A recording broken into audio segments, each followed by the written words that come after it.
வணக்கம். நீங்கள் இணைந்திருப்பது டான் தமிழொலியின் இரவு நேர பிரதான செய்திகளோடு. செய்தியுடன் இணைந்திருக்கும் நான் கேலிஸ் பீட்டர் சேவியர். முதலில் தலைப்புச் செய்திகள்.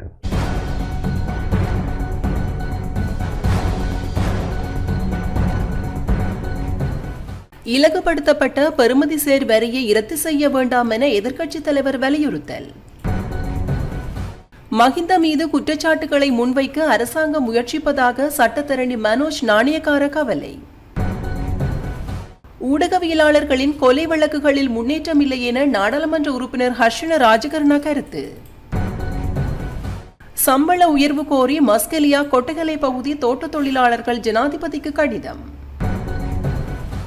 மத்திய வங்கி ஆளுநர் பதவி விலக வேண்டும் என விமல் வீரவன்ச கோரிக்கை. எத்தியோப்பியாவில் தேவாலய கட்டுமானத்தின் ஒரு பகுதி இடிந்து விழுந்த நிலையில் 36 பேர் உயிரிழப்பு.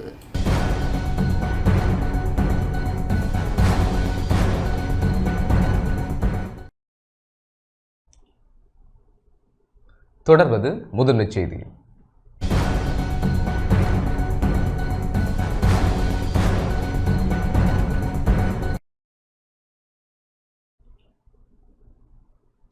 இலகுபடுத்தப்பட்ட பெறுமதி சேர் வரியை ரத்து செய்ய வேண்டாம் என எதிர்க்கட்சித் தலைவர் சஜித் பிரேமதாச வலியுறுத்தியுள்ளார்.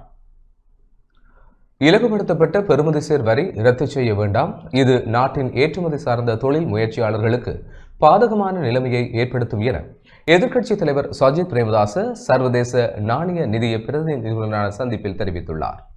கொழும்பில் உள்ள எதிர்க்கட்சித் தலைவர் அலுவலகத்தில் இன்று சர்வதேச நாணய நிதிய பிரதிநிதிகளை சந்தித்து கலந்துரையாடிய போதே எதிர்க்கட்சித் தலைவர் சஜித் பிரேமதாச இவ்வாறு தெரிவித்தார்.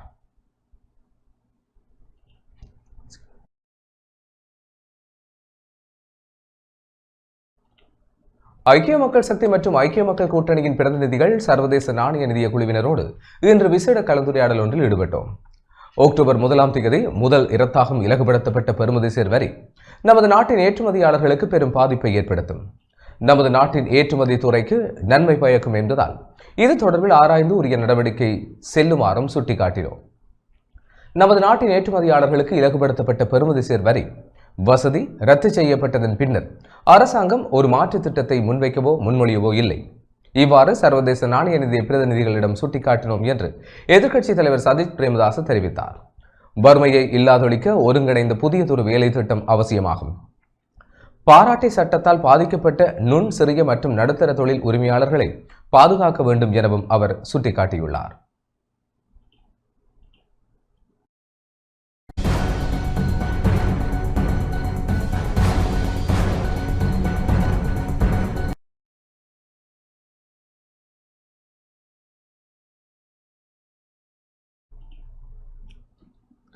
குற்றச்சாட்டுகளுக்கான ஆதாரங்கள் இருப்பின் முறையிட முடியும் என லஞ்ச ஊழல் ஆணைக்குழுவின் பணிப்பாளர் நாயகம் ரங்க திசநாயக்க தெரிவித்துள்ளார். குற்றச்சாட்டுகளுக்கான ஆதாரங்கள் இருப்பின் முறையிடுமாறு இலஞ்ச ஊழல் ஆணைக்குழுவின் பணிப்பாளர் நாயகம் ரங்க திசநாயக்க தெரிவித்துள்ளார். கொழும்பில் இன்று இடம்பெற்ற ஊடகவியலாளர் சந்திப்பின் போதே அவர் இதனை தெரிவித்துள்ளார். நந்தனகுடத்திலக உதயகமன்பில உள்ளிட்டோர் பொதுவெளியில் குற்றச்சாட்டுகளை முன்வைக்கின்றனர்.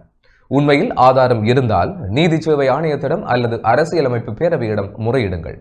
மாறாக ஊடகங்களில் பேச வேண்டாம். அர்ஜுன் மகேந்திரனின் வழக்கு விசாரணைகள் குறித்த குற்றச்சாட்டுகளும் தவறானவையாகும். தவறான குற்றச்சாட்டுகளின் ஊடாக மக்களின் நம்பிக்கையை உடைக்கவும் ஆணையத்தின் பணியை திசை திருப்பவும் முயற்சிகள் இடம்பெறுகின்றன என்றும் தெரிவித்தார்.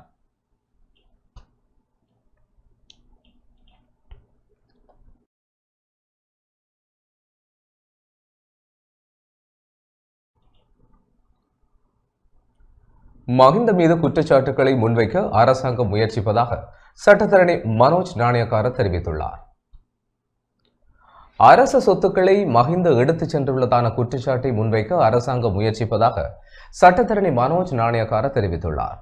கொழும்பில் இன்று ஊடகங்களுக்கு கருத்து தெரிவித்த போதே அவர் இதனை தெரிவித்துள்ளார். අදවසේදී මං හිතන්නේ අපි විශේෂයෙන් පැහැදිලි කරන්න ගත්තේ අපි දැක්කා ඊයේ පෙරේදා දවස්වල කැබිනට් මාධ්‍ය ප්‍රකාශකතුමා බොහෝම තවත් අපූරු බොරුවක් රටට කියනවා அமைச்சரவை பேச்சாளர் நாட்டிற்கு மற்றொரு அற்புதமான பொய்யை கூறினார். முன்னாள் ஜனாதிபதி மஹிந்த ராஜபக்சவின் வீடு இன்னமும் ஒப்படைக்கப்படவில்லை என்று அவர் கூறுகின்றார். இதற்கான காரணங்கள் உள்ளன. அந்த காரணங்களை அறிந்தே நாடு மீண்டும் வழியை தவறவிடாதவாறு மக்களின் மஹிந்த மீதான ஈர்ப்பை அளிக்க இதுபோன்ற பொய்களில் தொடரான இன்னுமொரு பொய்யாகவே இந்த விடயமும் அமைந்துள்ளது. டிசம்பர் 24 ஜனாதிபதி செயலாளரால் சமர்ப்பிக்கப்பட்ட கடிதம் அனுப்பப்பட்டது. அவர்கள் ஒரு குறிப்பிட்ட கால வரம்பையும் குறிப்பிடவில்லை. இந்த தாமதத்துக்கு மிக முக்கியமான காரணங்கள் உள்ளன. இந்த சொத்துக்களில் அரசு பொருட்கள் உள்ளன, ஜனாதிபதி அலுவலகம் மற்றும் பிரதமர் அலுவலகத்தின் சொத்துக்கள் உள்ளன. எனவே நாங்கள் அந்த அதிகாரிகளை உடனடியாக வரும்படி அறிவித்தோம். அவர்கள் அவர்களுடைய பொருட்களை அடையாளம் காண தேவையான பொருட்கள் பட்டியலிட வேண்டும். அவர்கள் இந்த விடயத்தை மேற்கொள்ளாமையின் காரணமாகவே எம்மால் வீட்டை இன்னமும் ஒப்படைக்க முடியவில்லை. அதனால் அந்த சொத்துக்களை சரியாக முத்திரையிட்டு பட்டியலிடுமாறு கூறினோம். அதன் பிறகு அனைத்து நடவடிக்கைகளும் செய்யப்பட்ட பிறகு ஜனாதிபதி மஹிந்தவின் சொத்துக்களை எடுத்துச் செல்லலாம். பொருட்களை எடுத்துச் செல்லும் பொழுது அரசு பொருட்களை எடுத்துச் செல்கின்றோம் என்று பொதுமக்களுக்கு குறிப்பிடக்கூடிய சந்தர்ப்பங்களும் இருக்கின்றன. අවශ්‍ය නියමිත තමන්ගේ බඩු බාණ්ඩ හඳුනාගෙන ඒවා සලකුණු කරන්න කියලා අපි දැනුම් දීලා තිබුණා. එතකොට ඒ ඔවුන් නිලධාරීන්ගේ පැමිණීම ප්‍රමාද වීම නිසා තමයි මේ නිවස තාමත් බාර දෙන්න අපිට නොහැකි වෙලා තියෙන්නේ. මොකද අපි දන්නවා නැත්තම් මේ අය බොහොම ඉක්මනට කැබිනට්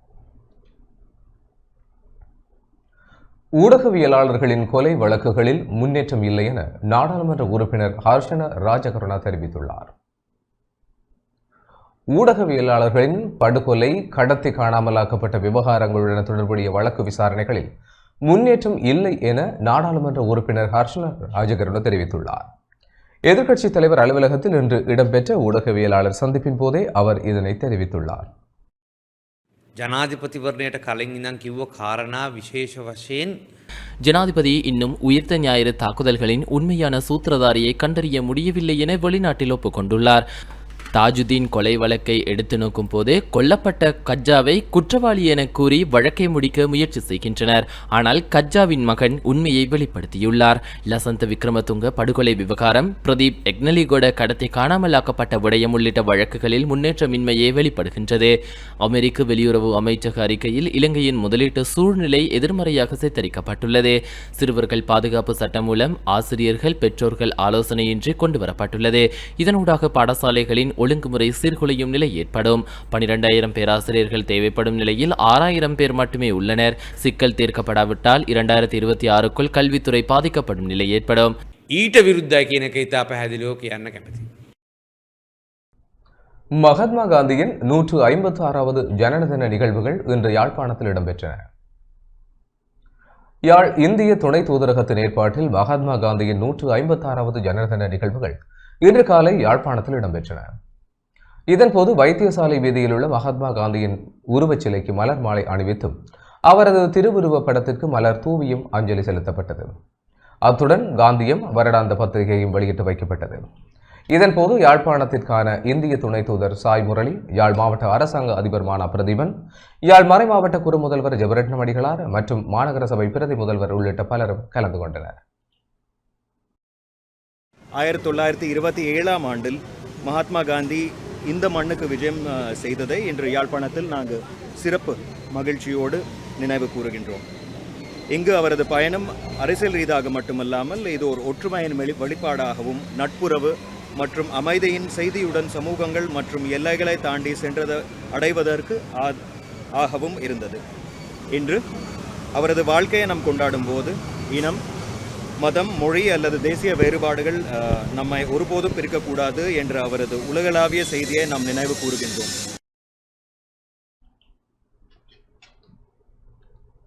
மகாத்மா காந்தியின் 156வது ஜனன தின நிகழ்வு இன்றைய தினம் மட்டக்களப்பு காந்தி பூங்காவில் அமைக்கப்பட்டுள்ள நினைவு தூவியில் அனுஷ்டிக்கப்பட்டது.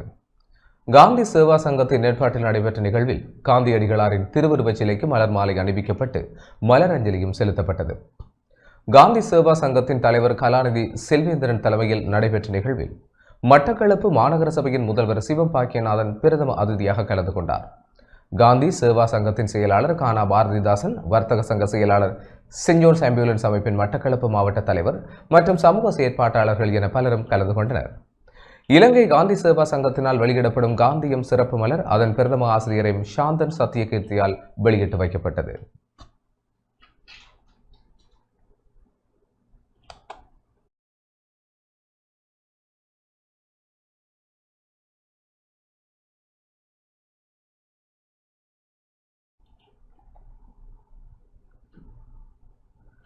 கிளிநொச்சி மாவட்டத்திற்கான சர்வதேச குடியிருப்பாளர் தின நிகழ்வு இன்று இடம்பெற்றது. நகர அபிவிருத்தி, கட்டட நிர்மாணம் மற்றும் வீடமைப்பு அமைச்சின் ஏற்பாட்டில் கிளிநொச்சி மாவட்டத்திற்கான சர்வதேச குடியிருப்பாளர் தின நிகழ்வு இன்று கிளிநொச்சி மாவட்ட செயலகத்தில் இடம்பெற்றது. அமைச்சின் அதிகாரிகளின் பங்கேற்புடன் மாவட்ட அரசாங்க அதிபர் எஸ். முரளிதரன் தலைமையில் நிகழ்வு இடம்பெற்றது.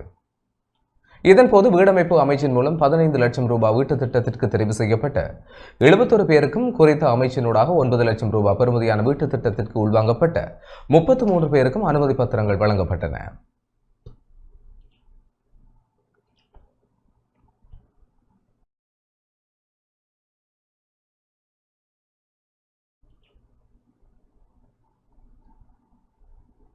மன்னார் காற்றாலை மின் திட்டத்தை தொடரக் கோரி இன்று மன்னாரில் போராட்டம் முன்னெடுக்கப்பட்டது.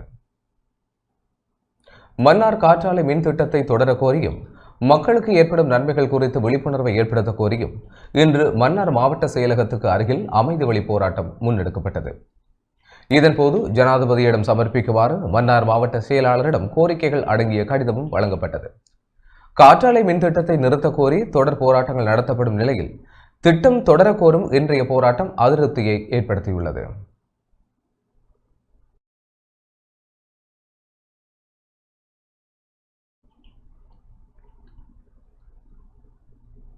சம்பள உயர்வு கோரி மஸ்கெலியா கொட்டக்கலை பகுதி தோட்ட தொழிலாளர்கள் கடிதம் அனுப்பியுள்ளனர். மஸ்கெலியா கொட்டக்கலை பகுதிகளில் உள்ள பெருந்தோட்ட தொழிலாளர்கள் சம்பள உயர்வு கோரி ஜனாதிபதி அனுரகுமார் திசாநாயக்கவிற்கு கடிதம் ஒன்றை அனுப்பியுள்ளனர்.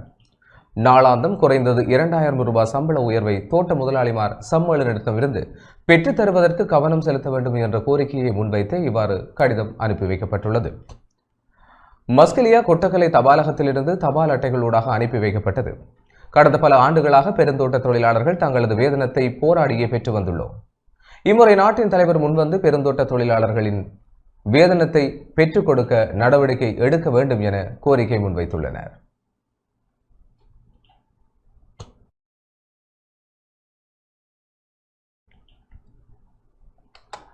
இதேவேளை மலையக பெருந்தோட்ட தொழிலாளர்களின் வேதன உயர்வு தொடர்பான நிலைப்பாட்டை எதிர்வரும் 9ஆம் தேதி பெருந்தோட்ட நிறுவனங்கள் வெளிப்படுத்த உள்ளதாக தொழில் பிரதி அமைச்சர் மஹிந்த ஜெயசிங்க தெரிவித்துள்ளார். ஹட்டன் தொழில் திணைக்கள காரியாலயத்தில் இடம்பெற்ற நிகழ்வு ஒன்றில் கலந்து கொண்டு கருத்து தெரிவித்த போதே அவர் இதனை தெரிவித்தார். இதன்போது மேலும் கருத்து தெரிவித்த பிரதி அமைச்சர், பெருந்தோட்ட தொழிலாளர்களின் வேதன அதிகரிப்பு தொடர்பாக பல கலந்துரையாடல்களை நாம் மேற்கொண்டிருக்கின்றோம். எமது அமைச்சும் பெருந்தோட்ட நிறுவனமும் இது தொடர்பில் நீண்ட நேர கலந்துரையாடல் ஒன்றை மேற்கொண்டோம். தற்போது 1350 ரூபாய் பெருந்தோட்ட தொழிலாளர்களுக்கு கிடைக்கிறது. மேலதிகமாக பறிக்கப்படும் 1 கிலோவிற்கு 50 ரூபாய் வழங்கப்படுகிறது. எனினும் 1 மாத காலத்திற்குள் அவர்களுடைய நிலைப்பாட்டை அறிவிக்குமாறு பெருந்தோட்ட மக்களுக்கு அறிவித்துள்ளோம் என்றார்.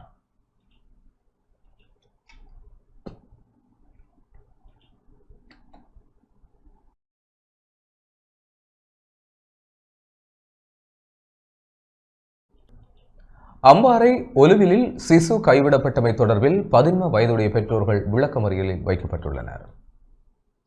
அம்பாறை ஒலுவில் பகுதியில் மீட்கப்பட்டதாக தெரிவிக்கப்பட்ட சிசுவின் தாய் தந்தை இருவரையும் எதிர்வரும் அக்டோபர் மாதம் 3ஆம் தேதி வரை விளக்கமறியலில் வைக்குமாறு அக்கரைப்பற்று நீதிமன்றம் உத்தரவிட்டுள்ளது.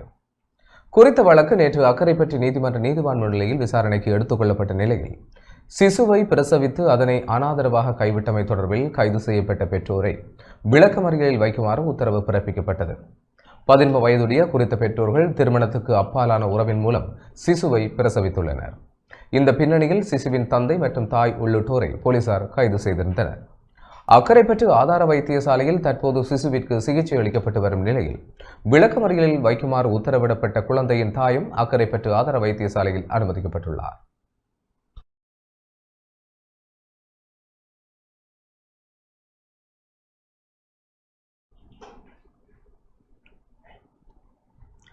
வன பாதுகாப்பு இடங்களாக கிட்டத்தட்ட 30 இடங்களை அடையாளம் கண்டுள்ளதாக சுற்றாடல் அமைச்சர் தம்மிக்க பரபேந்தி தெரிவித்துள்ளார். வன்னி பிரதேசத்தில் 1,1762.75 ஏக்கர் நிலங்களை மக்களுக்காக விடுவிக்க உள்ளதாக சுற்றாடல் அமைச்சர் தம்மிக்க பட்டபேந்தி தெரிவித்துள்ளார். வவுனியாவில் ஊடகங்களுக்கு கருத்து தெரிவிக்கும் போதே அவர் இதனை தெரிவித்துள்ளார். அரசாங்கம் கடந்த ஜூலை மாதம் 5ஆம் தேதி வன பாதுகாப்பு இடங்களாக கிட்டத்தட்ட 30 இடங்களை அடையாளம் கண்டு அதனை பாதுகாக்கின்ற நடவடிக்கைகளை மேற்கொள்ளவிருந்தது. இந்த நிலையில் கடந்த கால அரசாங்கங்கள் GPS தொழில்நுட்பம் மூலமாக வடக்கு கிழக்கு பகுதிகளிலே அளவீடுகளை மேற்கொண்டிருந்தனர். இவ்வாறு அளவீடு மேற்கொள்ளும் போது மீள்குடியேறி மக்களின் வாழ்விடங்கள், விவசாய நிலங்கள், பாடசாலைகள், வைத்தியசாலைகள், அரச நிலங்கள் என்பனவும் வன பிரதேசங்களுக்கு உள்வாங்கும் நிலை ஏற்பட்டது. இதன் காரணமாக இங்கே பாரிய ஒரு காணி பிரச்சினை காணப்பட்டது. இதன் காரணமாக குறித்த திட்டம் இங்கே நடைமுறைப்படுத்தப்படாமல் இருந்தது. நாம் இதற்கான உரிய தீர்மானங்களை மேற்கொண்டு வன்னி நிலப்பரப்பில் 1,762,75 ஏக்கர் நிலங்களை மக்களுக்காக விடுவிக்க இருக்கின்றோம். அதிலே வவுனியா மாவட்டத்திற்கு 22,804.40 ஏக்கர் நிலமும், மன்னார் மாவட்டத்தில் 17,822.8 ஏக்கர் நிலமும், முல்லைத்தீவு மாவட்டத்திலே 48,532.6 ஏக்கர் நிலங்களையும் விடுவிக்க இருக்கிறது. ஆனால் இவ்வாறு நிலங்கள் விடுவிக்கப்பட்டாலும் பிரச்சனைகள் மேலும் இருக்கிறது என்பதை நாங்கள் தற்கால பார்வைகளின் மூலம் இனம் கண்டிருக்கிறோம். எனவே அதனையும் தீர்க்க முகமாக நாங்கள் அமைச்சரவை மட்டத்திலே கடந்த ஆகஸ்ட் மாதம் 25ஆம் தேதி ஒரு அமைச்சரவை தீர்மானத்தை எடுத்திருந்தோம். அதாவது அந்த அமைச்சரவை தீர்மானத்தின்படி இந்த காணிகளை விடுவிப்பதில் வனவள திணைக்களத்தின் எல்லைப்படுத்தப்பட்டிருக்கின்ற இந்த காணிகளை விடுவிப்பதற்காக அனைத்து திணைக்களங்களும் உள்ளடங்களாக ஒரு விசேடமான ஒரு குழுவினை நாங்கள் நியமித்திருக்கிறோம். இதனை விட மாவட்ட அடிப்படையிலே மாவட்ட செயலாளர்கள் உட்பட அந்த அனைத்து திணைக்களங்களையும் உரிய பிரதிநிதிகளை உள்ளடக்கி ஒரு குழுவும் உள்வாங்கப்பட்டுள்ளது. அவர்கள் எந்த மாவட்ட மட்டத்திலே காணப்படுகின்ற காணி விடுவிப்பு தொடர்பான பிரச்சனைகளை சேகரித்து இந்த பிரதான குழுவிடம் ஒப்படைக்கும் பொழுது ஒட்டுமொத்தமாக இந்த பிரதேசத்திலே மக்களுக்கு விடுவிக்கப்பட வேண்டிய காணிகள் சரியான முறையிலே இனம் கண்டு அவற்றினை விடுவித்து ஏனைய காணிகளை, அதாவது ஏனைய வனப்பகுதியை நாங்கள் வனப்பகுதியாக பாதுகாக்க வேண்டிய தேவை இருக்கிறது. ஏனெனில் 2030ஆம் ஆண்டு அளவில் கிட்டத்தட்ட 32% காடுகள் இலங்கை நாட்டிலே காணப்பட வேண்டும். அவ்வாறு இருக்கின்ற பட்சத்திலே தான் ஒரு இயற்கை சமநிலை எங்களது நாட்டிலே பேணி பாதுகாக்கக்கூடியதாக இருக்கும் என தெரிவித்தார்.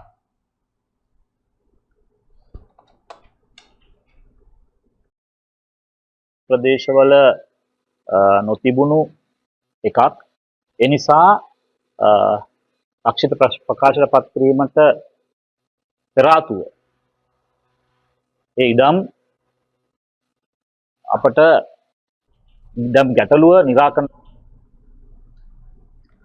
வவுனியா மதுரா நகர் பகுதியிலே தாவரவியல் பூங்கா மற்றும் வன்னி விளாங்குளம் பகுதியில் எக்கோ பூங்கா என்பவற்றை அமைப்பது தொடர்பாக சம்பந்தப்பட்ட திணைக்களங்களுடன் கலந்துரையாடல் இடம்பெற்றது. வவுனியா மாவட்ட செயலக கேட்போர் கூடத்தில் அமைச்சர் தம்மிக்க பட்டபேந்தி தலைமையில் கலந்துரையாடல் இடம்பெற்றது. குறித்த கூட்டத்தில் பிரதி அமைச்சர் ஆண்டன் ஜெயக்கொடி, உபாலி சுமரசிங்க மற்றும் நாடாளுமன்ற உறுப்பினர் மானா ஜெகதீஸ்வரன், மாவட்ட செயலாளர் சரத் சந்திர உட்பட பிரதேச செயலாளர்கள், திணைக்கள தலைவர்கள் என பலரும் கலந்து கொண்டனர்.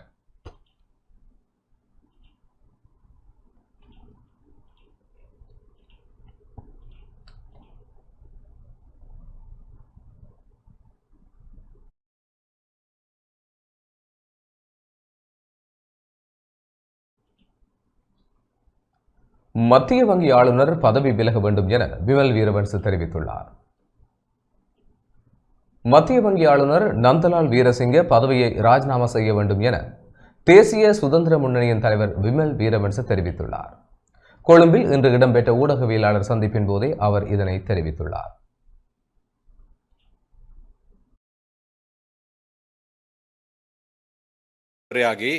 மத்திய வங்கி ஆளுநர் நந்தலால் வீரசிங்க நாடாளுமன்றம் அல்லது அமைச்சரவை அனுமதி இல்லாமல் நாடு வங்குரோத்து நிலையை அடைந்துள்ளது என்று அறிவித்துள்ளார். மத்திய வங்கியை சர்வதேச நாணய நிதியத்தின் ஆலோசனையின்படி சுயாதீனமாக்கிய பின்பு தன்னுடைய சம்பளம் உட்பட அதிகாரிகளின் சம்பளங்களை கோடிகளால் உயர்த்தினார். தானே வட்டி விகிதம் நிர்ணயித்து அதே பத்திரங்களை தனிப்பட்ட முறையில் வாங்கினார். 2022 மே 4 முதல் 2025 மார்ச் 18 வரை சுமார் 50 மில்லியன் ரூபாய் மதிப்பிலான பத்திரங்களில் முதலீடு செய்யப்பட்டது. பொதுமக்கள் நம்பிக்கையை துஷ்பிரயோகம் செய்தது மாத்திரமல்லாது தனிப்பட்ட லாபத்திற்காக தனது பதவியை பயன்படுத்தியுள்ளார். சிறு நடுத்தர தொழிலாளர்களின் கோரிக்கைகளை நிராகரித்தாலும் தனக்காக சட்டவிரோத லாபத்தை உழைத்துள்ளார். ஆகவே அவர் உடனடியாக பதவியை ராஜினாமா செய்ய வேண்டும், இல்லையெனில் சட்ட நடவடிக்கை எடுக்கப்படும். බොහොම බරපතල ක්‍රියාමාර්ග ගත යුතුයි කියන එක තමයි අපි විශේෂයෙන් අවධාරණය කරන්නේ.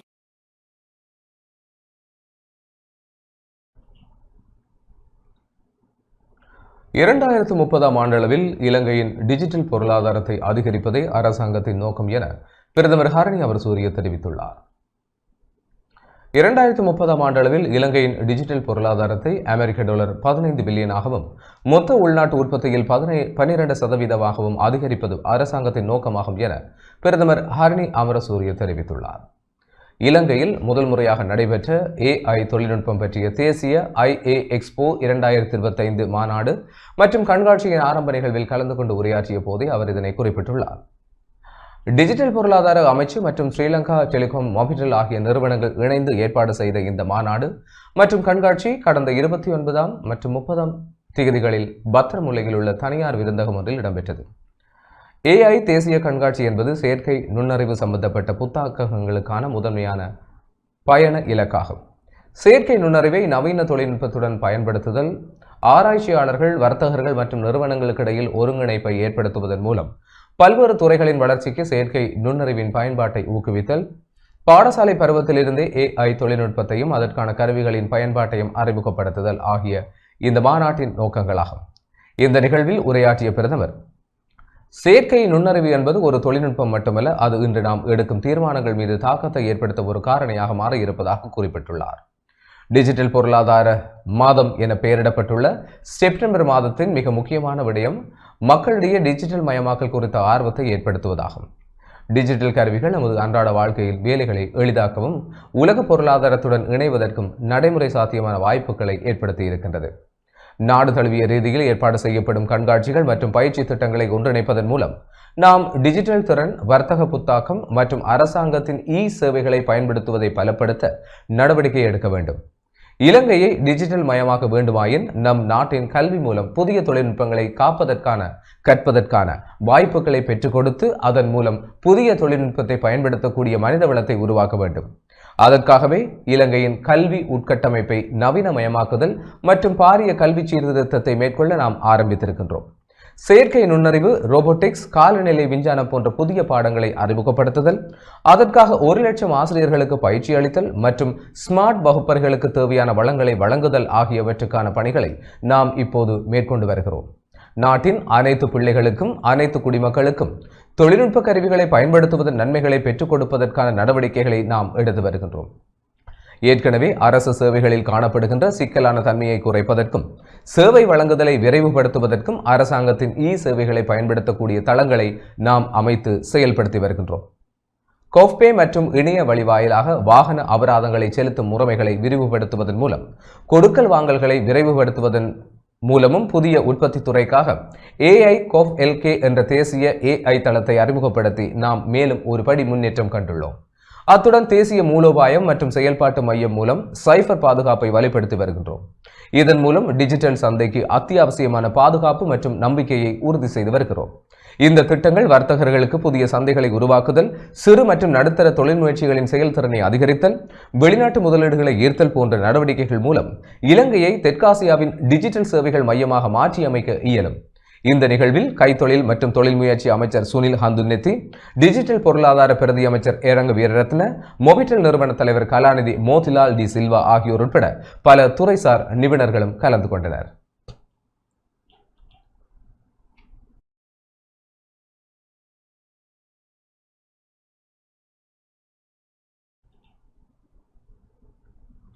வாடகை வாகன உரிமையாளர்கள் மற்றும் சாரதிகள் சங்கத்தின் பிரதிநிதிகளின் கருத்துக்கள் மற்றும் முன்மொழிவுகள் அமைச்சர் ஆலோசனைக் குழுவின் உபகுழுவில் முன்வைக்கப்பட்டுள்ளது. வாடகை வாகன உரிமையாளர்கள் மற்றும் சாரதிகள் சங்கத்தின் பிரதிநிதிகளின் கருத்துக்கள் மற்றும் முன்மொழிவுகள் போக்குவரத்து, நெடுஞ்சாலைகள், துறைமுகங்கள் மற்றும் சிவில் விமான சேவைகள் பற்றிய அமைச்சர் ஆலோசனைக் குழுவின் உபகுழுவில் முன்வைக்கப்பட்டுள்ளது. போக்குவரத்து, நெடுஞ்சாலைகள், துறைமுகங்கள் மற்றும் சிவில் விமான சேவைகள் பற்றிய அமைச்சர் ஆலோசனை குழுவினால் போக்குவரத்து துறை சம்பந்தப்பட்ட சட்ட ரீதியான கட்டமைப்பை வலுப்படுத்தி நேர்மையான திசையில் வழிநடத்துதல் தொடர்பில் ஆராய்வதற்கு நியமிக்கப்பட்ட உபகுழுவில் வாடகை வாகன உரிமையாளர்கள் மற்றும் சாரதிகள் சங்கத்தின் பிரதிநிதிகளின் கருத்துக்கள் மற்றும் முன்மொழிவுகள் முன்வைக்கப்பட்டன. குறித்த உபகுழு அண்மையில் அதன் தலைவர், நாடாளுமன்ற உறுப்பினர் சட்டத்தரணி லக்மாலி ஹேமச்சந்திர தலைமையில் கூடிய போதே இந்த முன்மொழிவுகள் முன்வைக்கப்பட்டன. சாரதிகள், பயணிகள் உள்ளிட்ட அனைத்து தரப்பினருக்கும் நியாயமாக இருக்கும் வகையில் போக்குவரத்து துறைக்கான அளவுகோல்கள் வகுக்கப்பட வேண்டும் என்று உபகுழு சுட்டிக்காட்டியது.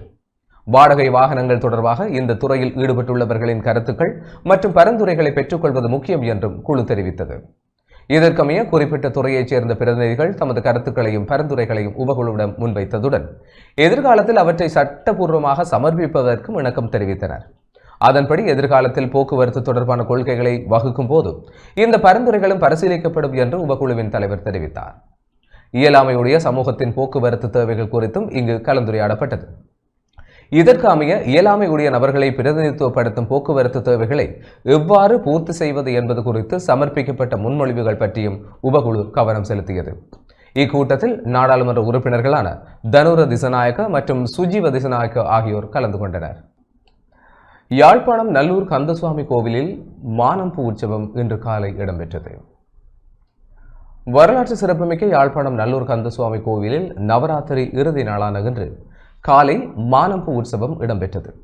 காலை 6:45 மணிக்கு வசந்த மண்டப பூஜை இடம்பெற்று குதிரை வாகனத்தில் முருகப்பெருமான் எழுந்தருளி வெளிவீதி உலா வந்து மானம்பூ உற்சவம் இடம்பெற்றது.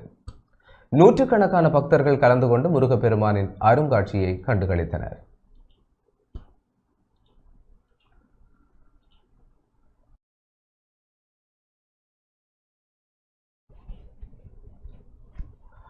யாழ்ப்பாணம் நல்லூர் வடக்கு ஸ்ரீ சந்திரசேகர பிள்ளையார் ஆலயத்தில் மானம்பூ உற்சவம் இன்று காலை மிகவும் பக்திபூர்வமாக இடம்பெற்றது.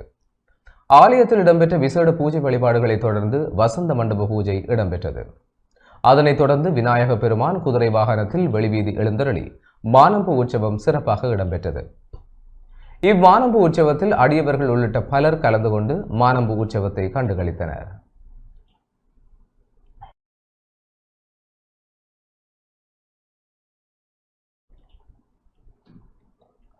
யாழ்ப்பாணம் வடமராட்சி கரணவாய் வேதாரண்யேஸ்வரா முன்பள்ளி விஜயதசமி பூஜை முன்பள்ளி ஆசிரியர்களின் ஏற்பாட்டில் இன்று நடைபெற்றது. நவராத்திரி விரதத்தின் இறுதி நாளான இன்று தியாகராஜா ஸ்ரீதர குருக்கள் தலைமையில் விஜயதசமி பூஜை இடம்பெற்றது. பூஜையில் முன்பள்ளி ஆசிரியர்கள், மாணவர்கள், பெற்றோர்கள் கலந்து கொண்டனர். விஜயதசமி பூஜையினை தொடர்ந்து தியாகராஜா ஸ்ரீதர குருக்களினால் குழந்தைகளுக்கு ஏடு தொடங்கி வைக்கப்பட்டது. இதன்போது குழந்தைகள் நெல்லில் அகரம் எழுதி அவர்களின் கல்வி வாழ்க்கையை ஆரம்பித்தனர்.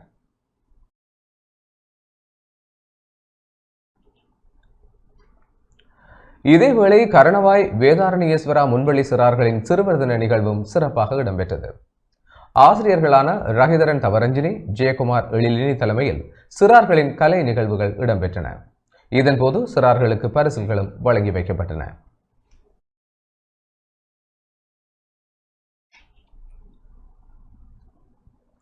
யாழ்ப்பாணம் வடமராட்சி கிழக்கு செம்பியன்பட்டு சென்ட் பிலிப் நேரிஸ் முன்பள்ளி மாணவர்களுக்கு இராணுவத்தினரால் பரிசு பொருட்கள் வழங்கி வைக்கப்பட்டது. கட்டைக்காடு 522வது படைப்பிரிவின் படை அதிகாரி பிரிகேடியர் கருணாரத்ன ஒழுங்குபடுத்தலில் ஒவ்வொரு மாணவர்களுக்கும் தலா 1500 ரூபாய் பெறுமதியான பரிசு பொருட்கள் என்றவாறு 25,000 ரூபாய் பெறுமதியான பொருட்கள் வழங்கப்பட்டன. நேற்று இடம்பெற்ற நிகழ்வில் மருதங்கணி 10வது விஜயபாகு படைப்பிரிவின் தளபதி மேஜர் சுதுசிங்க, தாளியடி பங்கு தந்தை ஆதர் ஜஸ்டின் ஆகியோர் பங்கேற்றனர்.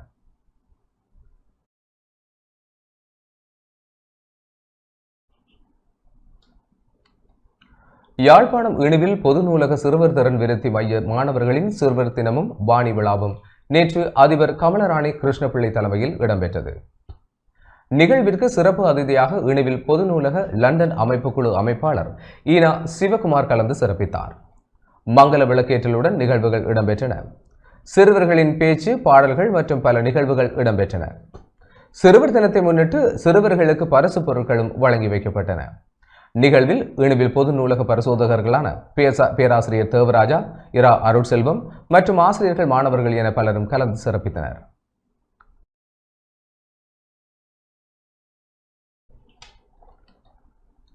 யாழ்ப்பாணம் வட்டுக்கோட்டை இந்து கல்லூரியில் நவராத்திரி விரதத்தின் வாணி விழா நிகழ்வு இன்றைய தினம் சோமசுந்தர புலவர் அரங்கில் இடம்பெற்றது. மங்கள விளக்கேற்றலுடன் நிகழ்வுகள் இடம்பெற்றன. மாணவர்களது கலை நிகழ்வுகள் நல்லது செய்தால் நல்லது நடக்கும் என்ற நம்பிக்கை அதிகரிக்கிறது, நல்லது செய்தால் நல்லது நடக்கும் என்ற நம்பிக்கை குறைகிறது என்ற தலைப்பில் பட்டிமன்றம் என்பன இடம்பெற்றன. கல்லூரியின் பதில் அறிவர் மயூரன் தலைமையில் நடைபெற்ற இந்த வாணி விழாவில் பிரதம அதிதியாக முன்னாள் அதிபர் வதனி தில்லைச்செல்வன் கலந்து சிறப்பித்தார். ஆசிரியர்கள், மாணவர்கள் உட்பட பலரும் கலந்து கொண்டனர்.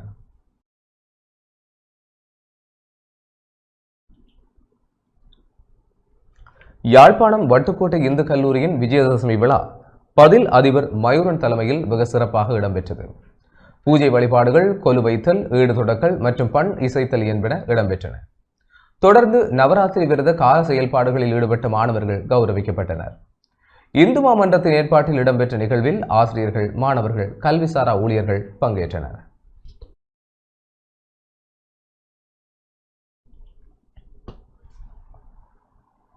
இந்துக்களின் விசேட வழிபாடுகளில் ஒன்றான நவராத்திரி விரதத்தின் இறுதி நாளான இன்று விஜயதசமி பூஜையும் ஏடு தொடக்கல் நிகழ்வும் சிறப்பாக முன்னெடுக்கப்பட்டது. கிளிநொச்சி மாவட்ட செயலகத்தில் இன்று விஜயதசமி விசேட பூஜைகளை தொடர்ந்து ஏடு தொடக்கல் மற்றும் கலை நிகழ்வுகள் இடம்பெற்றன. இதில் கிளிநொச்சி மாவட்ட அரசாங்க அதிபர் எஸ் முரளிதரன் பங்கேற்றார்.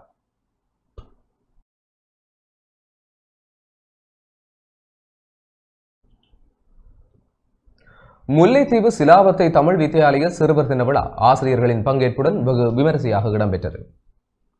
அதிபர் திருமதி ஸ்ரீலதாவின் வழிகாட்டலில் சிலாவத்தை சந்தியிலிருந்து பாடசாலை வளாகம் வரை ஆசிரியர்களின் பேண்ட் வாத்திய இசையுடன் மாணவர்கள் அழைத்துச் செல்லப்பட்டனர்.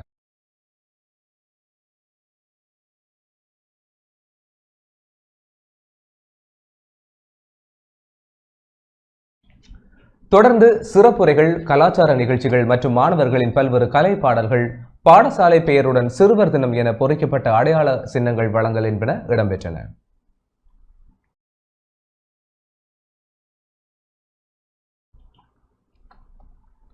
விஜயதசமியை முன்னிட்டு ஏடு தொடக்கும் நிகழ்வு திருகோணமலை மூதூர் மல்லிகைத்தீவு மகா வித்தியாலயத்தில் இன்று நடைபெற்றது. பெற்றோர் பிள்ளைகளை பாடசாலைக்கு அழைத்து வந்து சமய வழிபாடுகளில் ஈடுபட்டனர். மல்லிகைத்தீவு மகா வித்தியாலய அதிபர் சீனா கணேசன் பிள்ளைகளுக்கு ஏடு தொடக்கி வைத்தார்.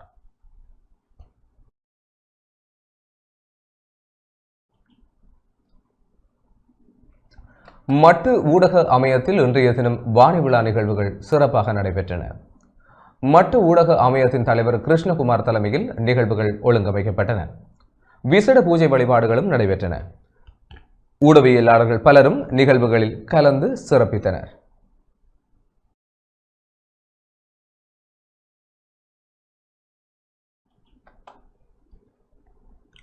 மட்டக்களப்பு மண்முனை வடக்கு பிரதேச செயலக பிரிவுக்குட்பட்ட அமிர்தகளி கருணை பாலர் பாடசாலையில் சிறுவர் தின நிகழ்வுகள் சிறப்பாக நடைபெற்றன.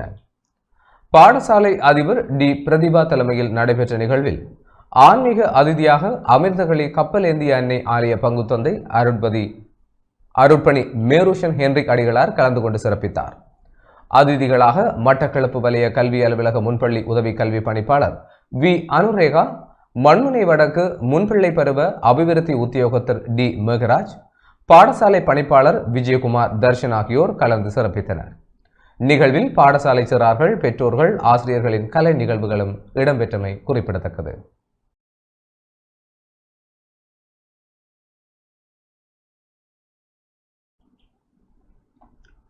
மட்டக்களப்பு மகாஜன கல்லூரியில் சாதனை படைத்த மாணவிகளை கௌரவிக்கும் நிகழ்வும், சர்வதேச சிறுவர் தின நிகழ்வும் மற்றும் விஜயதசமி நிகழ்வும் என்பன இன்றைய தினம் நடைபெற்றன. கல்லூரி அதிபர் எஸ் சாந்தகுமார் தலைமையில் இந்நிகழ்வுகள் இடம்பெற்றன. சர்வதேச யோகா போட்டியில் 2ஆம் இடத்தை பெற்றுக்கொண்ட எஸ் சதுராத்மி, தைக்கோவுண்டோ போட்டியில் தேசிய ரீதியில் சாதனை படைத்த மாணவிகளும் கௌரவிக்கப்பட்டனர். அதிதிகளாக மட்டக்களப்பு வலய கல்வி அலுவலக பிரதி கல்வி பணிப்பாளர்கள் ஹரிஹரராஜ் மற்றும் என் கோதாசன், பாடசாலை பயிற்றுவிப்பாளர்கள் அழைக்கப்பட்டிருந்தனர். மாணவிகளின் கலாச்சார நிகழ்வுகளும் இடம்பெற்றமை குறிப்பிடத்தக்கது.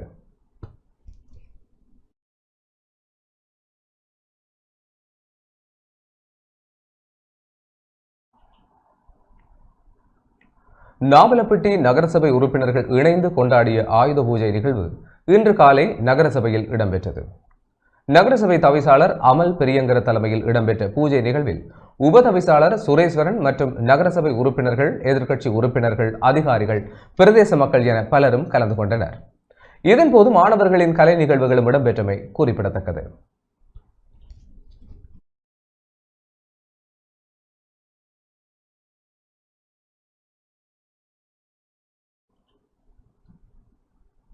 கொட்டகலை பிரதேச சபையின் ஆயுத பூஜை நிகழ்வுகள் கொட்டகலை பிரதேச கட்ட மண்டபத்தில் தவிசாளர் ராஜமணி பிரசாந்த் தலைமையில் உபதலைவர் உட்பட உறுப்பினர்களின் பங்கேற்புடன் இடம்பெற்றது. பூஜை நிகழ்வினை தொடர்ந்து கொட்டகலை பிரதேச சபை உத்தியோகத்தர்களின் விசேட கலை நிகழ்வு இடம்பெற்றமை குறிப்பிடத்தக்கது. இதேவேளை நுவரெலியா மாவட்ட வீதி அபிவிருத்தி அதிகார சபையின் நோர்வுட் பிராந்திய நவராத்திரி விழா நுவரெலியா மாவட்ட வீதி அபிவிருத்தி அதிகார சபையின் பிரதான பொறியியலாளர் PMMP ஹேரத் தலைமையில் நடைபெற்றது. இதன்போது பூஜை வழிபாடுகளை சிவஸ்ரீ வேலு சுரேஸ்வர சர்மா நடத்தி வைத்தார்.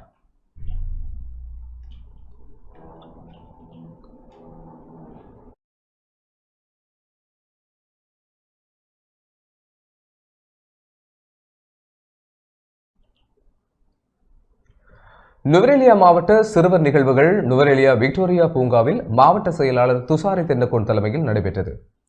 அன்பால் பாதுகாப்போம் உலகை வெல்வோம் என்ற கருப்பொருளின் கீழ் கொண்டாடப்பட்டது. நுவரெலியா மென்காப் மாற்றுத்திறனாளிகளுக்கான பள்ளியின் குழந்தைகள் மற்றும் தேர்ந்தெடுக்கப்பட்ட பல பள்ளிகளைச் சேர்ந்த சிறுவர்களின் பங்கேற்புடன் கொண்டாட்ட நிகழ்வுகள் இடம்பெற்றன. குழந்தைகளின் மகிழ்ச்சிக்காக பல நிகழ்ச்சிகள் ஏற்பாடு செய்யப்பட்டன. நுவரெலியா மேலதி மாவட்ட செயலாளர் தினிகா சவிசேகர, நுவரெலியா பிரதேச செயலாளர் பிரகித் தனசூரிய மற்றும் பலர் இந்த நிகழ்வில் கலந்து கொண்டனர்.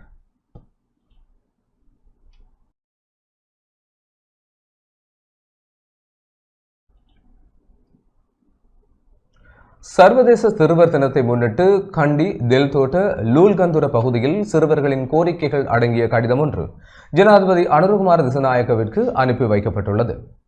நாட்டில் முதலில் தேயிலை உற்பத்தி செய்த லுல்கந்துர தோட்டத்தில் ஜேம்ஸ் டெய்லர் சிலைக்கு முன்பாக கண்டி மனித அபிவிருத்தி தாபன நிறுவனத்தின் பணிப்பாளர் P. லோகேஸ்வரி மற்றும் லுல்கந்துர ஆதவன் தமிழ் வித்தியாலய பாடசாலை அதிபர் M. மகேந்திரன் தலைமையில் இடம்பெற்ற சிறுவர் தின நிகழ்வின் போது சிறுவர்கள் கோரிக்கைகள் அடங்கிய கடிதம் ஒன்று ஜனாதிபதிக்கு அனுப்பி வைக்கப்பட்டது. இந்த கடிதத்தில் மலையக பகுதியில் உள்ள குறைபாடுகள், தோட்ட தொழிலாளர்களின் சம்பள உயர்வு, மாணவர்களின் கல்வி வளர்ச்சி, பாடசாலைகளில் உள்ள குறைபாடுகள் போன்ற விடயங்கள் உள்ளடக்கிய சிறுவர்களின் கடிதத்தில் எழுதப்பட்டிருந்தமை குறிப்பிடத்தக்கது. அவ்வாறே இந்த கடிதமும் கையளிக்கப்பட்டுள்ளது. இதன்போது ஜேம்ஸ் டெய்லர் சிலைக்கு ஆதவன் தமிழ் வித்தியாலய பாடசாலை அதிபர் M. மகேந்திரனால் மாலை அணிவிக்கப்பட்டது. இந்த நிகழ்வில் லூல்கந்துர பகுதியைச் சேர்ந்த பொதுமக்கள், பெற்றோர்கள், மாணவர்கள் என பலரும் கலந்து கொண்டமை குறிப்பிடத்தக்கது. இலங்கையில் கௌரவம் வாய்ந்த ஜனாதிபதி ஐயா அவர்களே, இலங்கையில் தோட்ட தொழிலாளிகளுக்கு சரியான சம்பளம் கிடைக்க வேண்டும். அது மட்டும் இல்லாமல் ஆசிரியர் பற்றாக்குறையை நீங்கள் தீர்த்து வைக்க வேண்டும் என்பதை நான் இந்த மின்னஞ்சல் மூலம் அனுப்புகிறேன். இதனை நீங்கள் உங்களால் மட்டுமே இதனை தீர்த்து வைக்க முடியும் என்பதையும் நான் அனைத்து மாணவர்கள் சார்பாகவும் கேட்டுக்கொள்கிறேன். இலங்கை ஜனநாயக சோசலிச குடியரசின் மாண்புமிகு ஜனாதிபதி அவர்களுக்கு தேயிலை உற்பத்தியின் முதலிடம் மாகத்திகளும் லூல்கந்துர பிரதேச சிறுவர்களை ஆகிய எமது பணிவான வேண்டுகோள்கள். உலகை வழிநடத்த அன்பால் போசியுங்கள் என்ற தொனிப்பொருளில் 2025ஆம் ஆண்டு சிறுவர் தினத்தை கொண்டாடி கொண்டிருக்கும் வேளையிலே சிறுவர்கள் ஆகிய அனைவருக்கும் இனிய சிறுவர் தின நல்வாழ்த்துக்களை கூறும் அதே வேளையில் இலங்கை வாழ் சிறுவர்கள் அனைவருக்கும் வாழ்வதற்கான உரிமை, பாதுகாப்பு, பங்கு பெற்றல், அபிவிருத்தி போன்ற அனைத்து வகையான உரிமைகளும் கிடைக்கப்பெற வேண்டும் என்று நாங்கள் தயவுடன் கேட்டுக்கொள்கின்றோம். நல்வாழ்த்துக்களை தெரிவித்துக் கொள்கின்றேன். நான் இலங்கையிலே பல்வேறு மாவட்டங்கள், பிரதேசங்களுக்கு செல்வது வழக்கம். எல்லா சிறுவர்களுமே என்னுடன் அன்பாக கேட்டுக்கொள்கின்றார்கள்.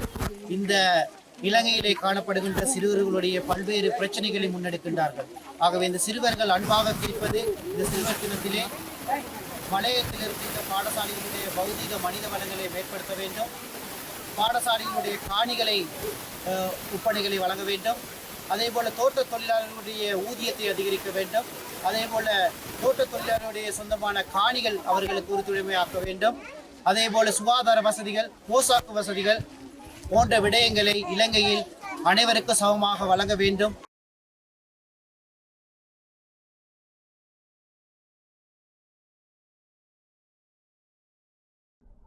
இத்துடன் டான் தொலைக்காட்சியின் இரவு நேர பிரதான செய்திகள் நிறைவடைகின்றன. தொடர்ந்தும் செய்திகளோடு இணைந்து கொள்ள டான் நியூஸ் தொலைக்காட்சியோடு இணைந்திருங்கள். வணக்கம்.